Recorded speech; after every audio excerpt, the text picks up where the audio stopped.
Bonjour Adrien Jean. Bonjour Bruce. Votre invité ce matin, l'ancien Premier ministre Bernard Cazeneuve. Bonjour Bernard Cazeneuve. Bonjour.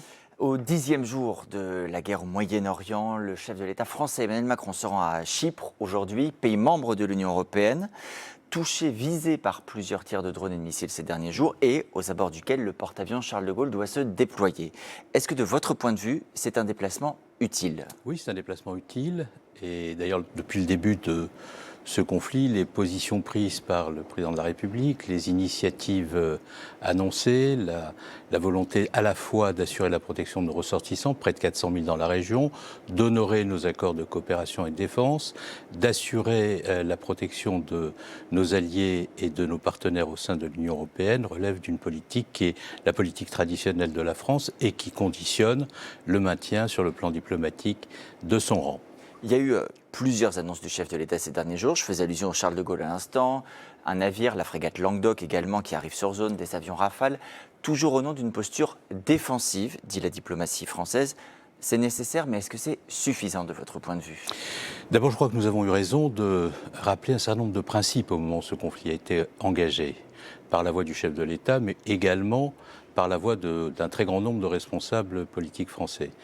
D'abord, le respect des principes du droit international, qui ont été, ces principes, violés dans le cadre de l'intervention militaire d'Israël et des États-Unis. Vous regrettez cette intervention américaine et israélienne ? On peut comprendre cette intervention, mais on ne peut pas contester que cette intervention s'est faite en contravention avec les principes du droit international. Et si, partout où des dictateurs sévissent, partout où des risques se présentent, la communauté internationale s'affranchit des principes du droit, et notamment les plus grandes puissances, pour essayer de faire prévaloir un ordre différent, plus conforme à ce que nous croyons utile et nécessaire, alors, à la fin, c'est la confusion et la guerre partout.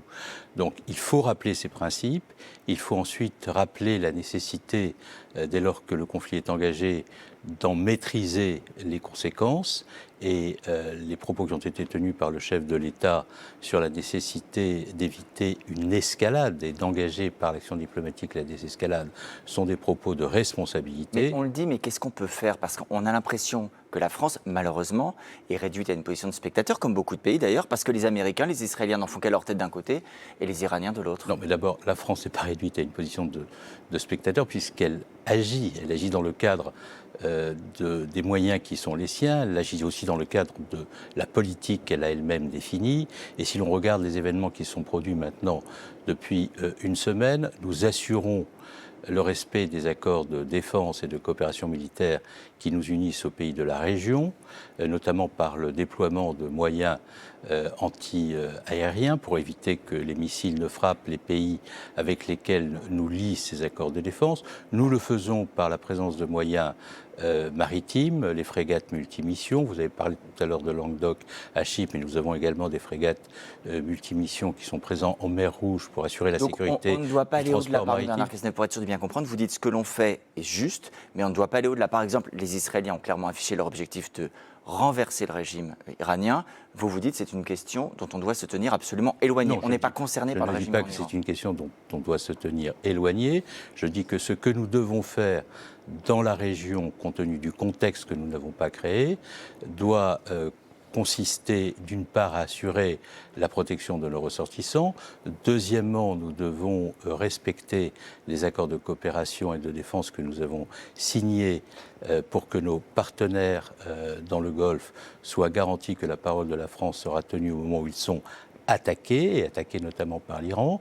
Et trois, nous devons tout faire sur le plan diplomatique, en maintenant le dialogue à la fois avec les Israéliens, les Américains, l'ensemble des pays de l'Union européenne, pour faire en sorte que nous n'entrions pas dans une escalade qui aboutirait à la guerre partout, au renforcement du régime iranien et à la poursuite de l'action des groupes terroristes pour l'éradication desquels Israël frappe aujourd'hui de façon parfois excessive un certain nombre. C'est le moins qu'on puisse dire. Mais vous insistez également sur le danger que représente l'Iran. Le président américain, depuis plusieurs jours, tourne autour de l'idée de troupes au sol, pas troupes au sol, avec désormais un argument qui serait de dire qu'il faut qu'on puisse neutraliser l'arsenal nucléaire iranien. Est-ce que ce serait un bon argument pour une intervention au sol ? D'abord, il y a d'évidence une divergence de stratégie entre les États-Unis et Israël. Pourquoi est-ce que les États-Unis sont intervenus?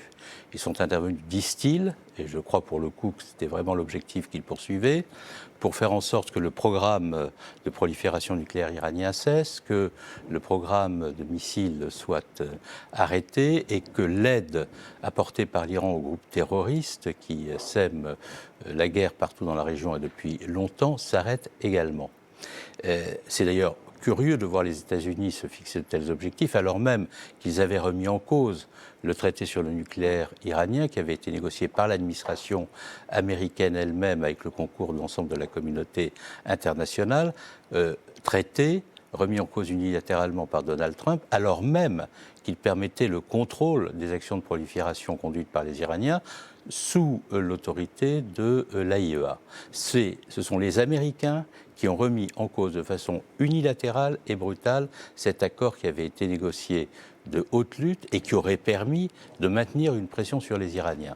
Donc l'objectif des Américains, ce n'est pas, en tous les cas c'est ce que je ressens, la libération du peuple iranien, de ce gouvernement abject qui martyrise son peuple et qui tire sur ses enfants, c'est d'essayer de mettre en place un dispositif qui permette de signer cet accord qui est leur but, alors que l'objectif des Israéliens, c'est de faire en sorte que l'Iran ne soit plus une menace pour la sécurité d'Israël et que l'Iran cesse d'accompagner à la fois le Hezbollah, le Hamas, dont on a vu les crimes abjects dont ils ont été capables en octobre 2023. On voit également, Bernard Cazeneuve, les conséquences sur le plan économique. Alors ce matin, à nouveau, les bourses asiatiques s'effondrent, les cours du pétrole s'envolent, on n'est plus très loin des $120 le baril.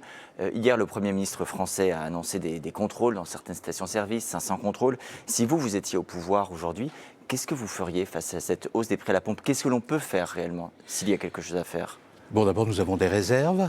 Nous avons une politique énergétique qui nous a mis depuis très longtemps dans une moindre dépendance à l'égard des énergies fossiles. Je parle du programme électronucléaire qui fait parfois très fortement critiqué, mais dont on voit aujourd'hui qu'il est la garantie de notre indépendance énergétique lorsque le contexte géopolitique se trouve bouleversé.